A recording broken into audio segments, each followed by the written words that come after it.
I know that you're restless, but considering working for Johnny... I'm not considering it. Well, I just don't think that you would be talking about it if you weren't thinking seriously about it. What is this? Does this have to do with Elizabeth's situation? I'm restless, okay? Just like you said. And I don't know if it has anything to do with Elizabeth. Maybe it does. I mean, she took the boys to Northern California to see Sarah, and when Cam and Jake aren't around, I don't have to be responsible. So yeah, maybe that's messing with my head a little bit. But this whole cop thing is just not working for me right now. You never were one to follow rules. You know, and the bad guys, speaking of rules, with all their fancy lawyers, they just get to dance around them anyway. And the good guys, we get stuck coloring inside the lines, and it's frustrating. I keep hearing Dad in my head over and over again. He's asking, what the hell were you thinking? I didn't know you were this disillusioned. I think the question is exactly how disillusioned. I'm not gonna go join a criminal organization, okay? But if I'm being honest, I'm a little envious of Johnny and Sonny sometimes. What? I think that you're better than both of them. I'm not envious of the darkness they have to live in and day out, but there's just, you know, there's a certain, I don't know, rhythm and creativity to being an outlaw. And I used to be a version of that. You know, Dad and I used to run our scams and do our thing. It was a rush. And now, I don't know. I was just, you know, we would only stick it to marks that deserved it. It was like justice was being served, but in a way I can't accomplish anymore. It was like poetic justice or something. So what are you gonna do? I don't know. I'm probably just venting. But if I figure something out, I will let you know. You serious about Port Charles High, then? Wishful thinking. Mom would never let me transfer. And I would never leave you at Madison without me. I wouldn't stay in my account. Look, Christina, I'm actually thinking about dropping out. Are you serious? Why? It's just not a good fit for me. It never was. I mean, it's too much stuff happened to me that changed me. It's just one more year. Yeah, it stretches on like an eternity. It'll go by really fast. Please, Michael. You can't leave me in Madison by myself. It'll suck, but we'll help each other get through it. Please?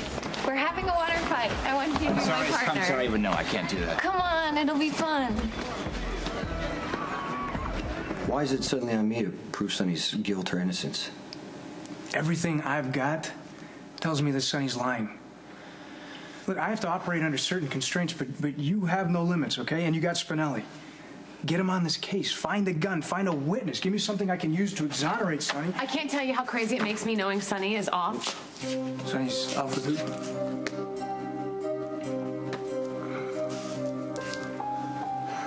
Brenda and I have been over for years, two separate lives. I've had other women, you know.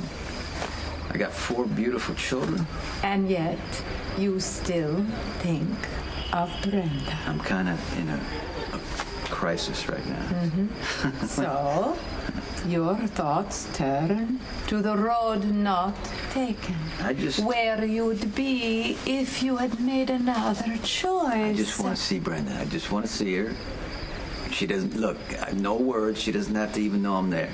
To what end? Well, I know she smiles for a living, but I know her. I know her heart. If I just see her, I'll know if she's all right, if she's happy. Brenda's happiness means a great deal to you. In my book, that is amore. I have enjoyed spending time with you, but I must go. My son will worry. Can I take you somewhere? No, I have a car around the corner. You don't have to worry. I'll take care of it. But you will. Thank you. You are very kind. I'll have someone drive you safely. No, you're kind. Okay. Signore, let me leave you with this to consider. True love is a rarity in this world. To have it, lose it, and then come face to face with it again It would be a crime to let it slip away without one word of protest. The threat is real, Brenda. So they should bring it on already then. You did not just say that. Yes, I did. There's a threat. There's a threat. Who cares? There's a threat everywhere. We could leave the house and get hit by a bus. I could fall off a pair of my high heels and get hit in the head. I mean, who cares? Is this any reason for us to never go out again? Okay, you're being petulant and self-absorbed. How much help are you going to be to the exploited children if you're dead because you made it too easy for a goon to kill you because you just are hanging out there? I guess I could probably care less about the children or any of that because I'm so self-absorbed, right? I'm self-absorbed. I'm self-absorbed. I mean, really, what is it that you really think of me? Why don't you just say it? That I'm some kind of princess? Is that what you're really saying? That you think I'm some kind of princess? I don't think I actually operate in the real world, Murphy Sinclair. I don't get to say cut, you know, and get another take. This is me. This is me. Here I am, Murphy. This is the real me. If you don't like me exactly the way I am, then there's the door, and you should just go ahead and use it. Well, thanks. You're welcome. Yeah, I think I'm going to use the door. Good. Thank you. Good choice.